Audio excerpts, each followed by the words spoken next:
Hello everyone, welcome back to my channel and thank you for joining me for your spirit message today. This is going to be a message targeted to anyone watching that needs some advice and guidance. And of course it's going to be a collective message, so if you've clicked on this, regardless of your sign, this reading is going to be for you. So collective spirit message from the universe. So I just want you to sort of sit with your thoughts. What's going on in your life at the moment? What have you been thinking about, dwelling on, focusing on? And we're going to see what the universe has in store for you. Maybe there could be some answers or some guidance into what you're looking into here. So just want to thank you again for joining. And if you were after a private reading, to please feel free to email me directly. Otherwise, let's have a look at your guided spirit message. What is it that universe wants you to know?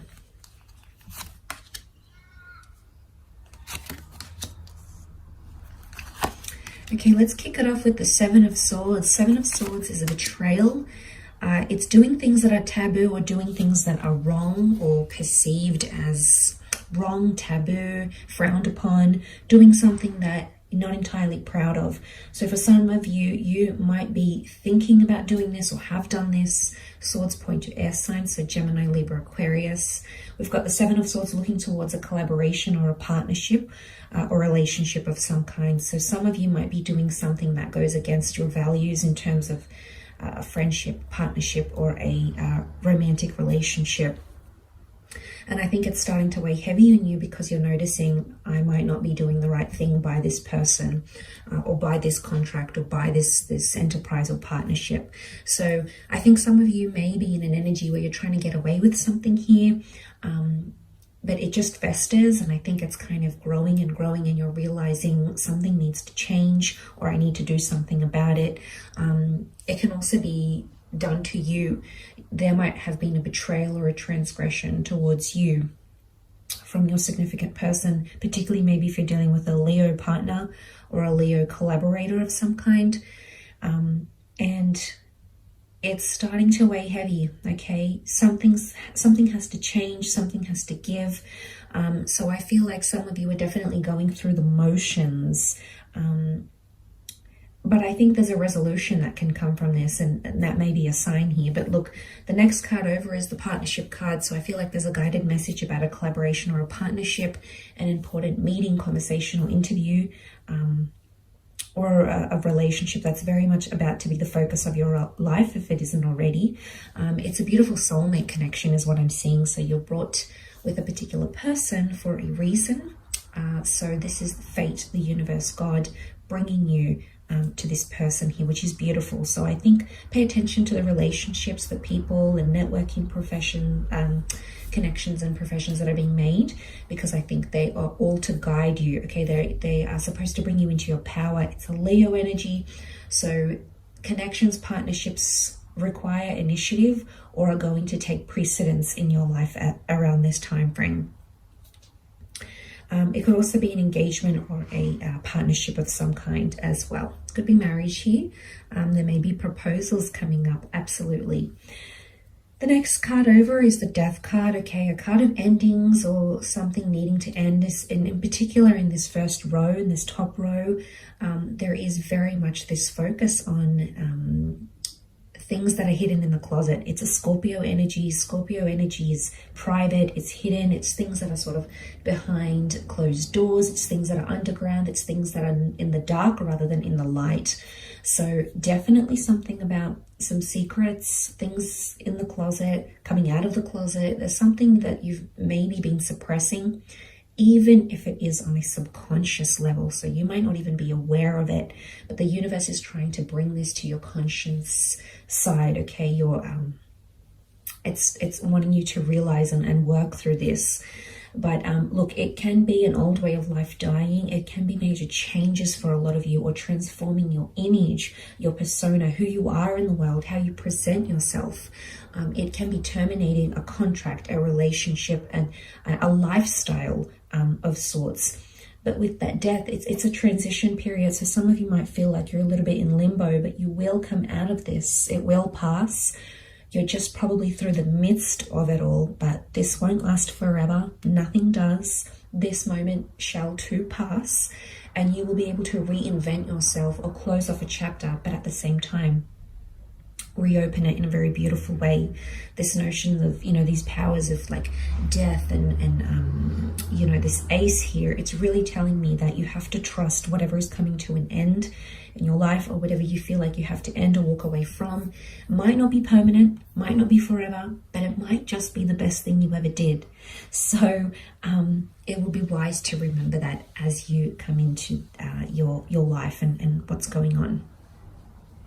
Next card, Ace of Pentacles, Hand of God, offering you a physical asset or a physical change of circumstances, more wealth or an opportunity to create money, a new living situation, having a physical asset in your hands, perhaps a car, something of value, however, and something that could prove lucrative or make you grow in terms of physical assets. It may be a new connection, it may be a new person under a Taurus, a Capricorn, or Virgo, but it is connected to monetary or earthly chapters. So anything in the earthly sense, very likely to be sent to you. So I think it's a good sign. It also looks like the sun. So following that black flag of death, we've got the beautiful golden pentacle, which looks like a sun. And the sun is all about illumination. The sun injects harmony and happiness, and just, you know, lights our path when we feel like we don't have a clear path or things aren't really making sense. So trust what the universe and God are putting in front of you, because it's all for a reason. That Ace of Pentacles is literally being handed to the High Priestess, a very strong spiritual card or fertility card. So for a lot of you, big chapters in those areas of your life. Black and white pillars, the yin and the yang. So again, this column, both number 2, there's either 2 powerful connections or 2 powerful partnerships, or seeing another side of yourself that's going to be illuminated in a very powerful way. This is all about duality. This is the back and forth, multiple homes, multiple income streams, multiple partners, or focusing on that one powerful relationship or collaboration in your life. But a very fertile kind of energy, very much a spiritual venture here. So I think a lot of you might meet someone or connect with a person who's going to open up your eyes spiritually, which is very profound, could very much contribute to that change of, you know, self and reinvention with the death card. Absolutely. She also brings religion. You know, we've got the cross, we've got the Islam crescent moon, we've got the Jewish Torah. So spirituality and faith and religion, you might be called upon these things through a person, through some sort of collaboration, but there's a reason why. And it could also be too, as a number of partnership, your devotion to that may grow, and that relationship may really blossom, and you will find that contributes to that reinvention, particularly if you're going through that 7 of Swords energy. It won't be unmet with criticism, I should say. 5 of Wands, disruption, disharmony, everyone having their own opinion, but everyone's figuring it out for themselves. And I think you need to remember that, especially in group environments. Could be like a family thing. There might be someone who disagrees with the way you're doing things, and they might be advising you on what to do, what's best for you, but really you have to stay true to yourself and what you want out of this life and out of this experience, because I think everyone's going to have their own opinion. Everyone's going to be so willing and so quick to judge others on what they're doing without looking internally, but they could be projecting. So look, if you're working in a group or a social vibe, or a group environment or a cohesive thing, this is a family group, this is a collective, you could see some disruptions in the collective, but this can be a good sign. The reason being is because people are starting to think more independently and are starting to think more for themselves rather than as a group, rather than being led and controlled.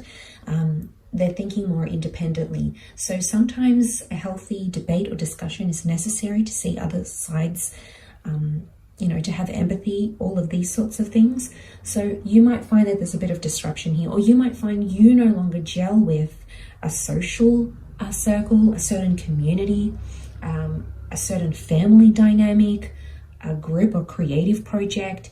And that's okay, because notice how it's under the death card here. That's part of your disconnection or disassociation. So it's not all bad if you find that you're no longer vibing or connecting the same way as you once did in a certain setting. And sometimes we need a bit of independent thinking, or time to do our own research, or time to just reflect at what we really want, and just having a more objective view at things rather than subjective. So it might be that guided message that you needed to hear, and to help you on your journey here. So look, I hope this reading has been helpful. Of course, these are guided intuitive messages. I hope there's something here that has led you to this video and has helped you garner some answers here in this reading. So very much thank you for being here, and I hope you have enjoyed it. Thank you again. Bye for now.